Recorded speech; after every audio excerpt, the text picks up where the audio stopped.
संन्यास की बातें नहीं की, ज्ञान योग की बातें नहीं की। अर्जुन ने कहा गुरुदेव जब ये ज्ञान से ही आपकी प्राप्ति हो जाती है तो मुझे कर्म भी क्यों धकेल रहे हो, कर्म करने के लिए क्यों ये कर रहे हो? कहा ज्ञान योग भी कर्म को अलग करके नहीं चला जा सकता है। ज्ञान योग क्या है? कर्म योग की बाहर की दुनिया में भगवान को खोजता है, और ज्ञानी अपने अंदर पैस करके, अपने अंदर प्रवेश करके हमें खोजता है, हमें पाना चाहता है। वहां भी तो खोजना एक कर्म ही है ना। लेकिन उन्होंने इस सब को करते हुए उन्होंने ज्यादा जोर जो दिए वो कर्म योग पर दिया, और कर्म योग करने में एक सूत्र दिया उन्होंने कि निष्काम कर्म करना है, जिसमें कोई कामनाएं नहीं है। और इस अध्यात्म को हम आज नहीं पढ़ पाते हैं, समझ नहीं पाते, इसलिए हमारे बच्चे बिगड़ गए। आप हिंदू धर्म के अलावा आप जाके देखेंगे जितने भी धर्म है, चाहे मुस्लिम धर्म वगैरह, तो आप जाएंगे देखेंगे तो मदरसों में पहले उनके धर्म ग्रंथ पढ़ाए जाते हैं, है ना?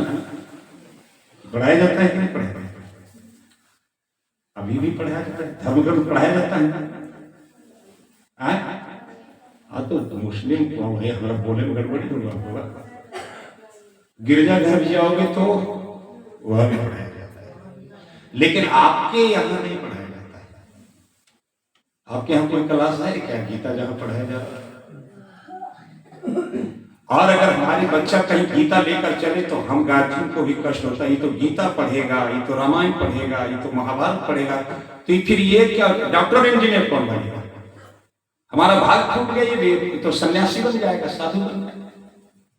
अगर बेटा विद्यालय छोड़ करके जाकर के मंदिर में प्रणाम करने के लिए जाए तो शंका होने लग जाता है, कहीं लगता है उधर न बहक जाए, तो बजाय उधर नहीं बहकेगा तो किधर तो बहकना है, क्योंकि बहकना ही है स्वभाव।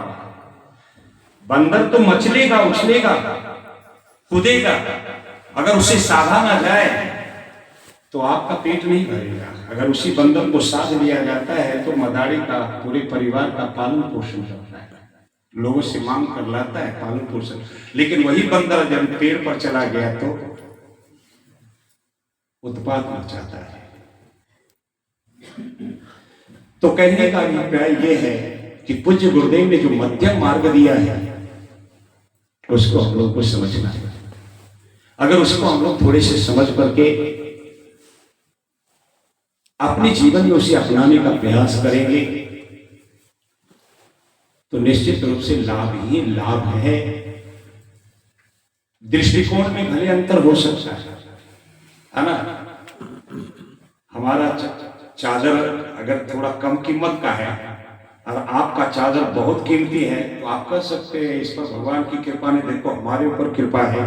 एक दृष्टिकोण ये भी हो सकता है। हमारा महल बहुत अच्छा है, उसका महल तो झोपड़ी का है, ये दृष्टिकोण भी। लेकिन इतिहास गवाह है कि लोगों ने महल को छोड़ करके झोपड़ी को स्वीकार किया। चाहे बुद्ध की कहानी ले ले, महावीर की कहानी ले ले, पूज्य गुरुदेव की कहानी ले ले, 1900 बीघा जमीन का मालिक है। नहीं, पूरी जमीन को बेच करके उन्होंने वो जहां आप कह रहे थे शांति कुंज का ईटा जो पहला लगा है, माता जी का जेवर वगैरह का लगा नहीं, सुने होंगे। सारा जमीन बेच करके उन्होंने अमल खेड़ा में बनाए, और अमल खेड़ा के बाद उन्होंने मथुरा में बनाए। पैसा घट गया तो उन्होंने ये दिया, और उस गुरु की कृपा हो रही कि हमारे पास 17 बंगला बन गया है। कह रहे हैं हम लोग गुरु की कृपा हो रही है। एक दृष्टिकोण ये भी है यहाँ। तो हम किस दृष्टिकोण से अच्छा बन दिखना चाहते हैं, ये भी अपने अंदर खोजना, तो दृष्टि बढ़ेगी। हम तो यही निवेदन करना चाहेंगे, वो ज्यादा हम कहीं नहीं जानना चाहते हैं।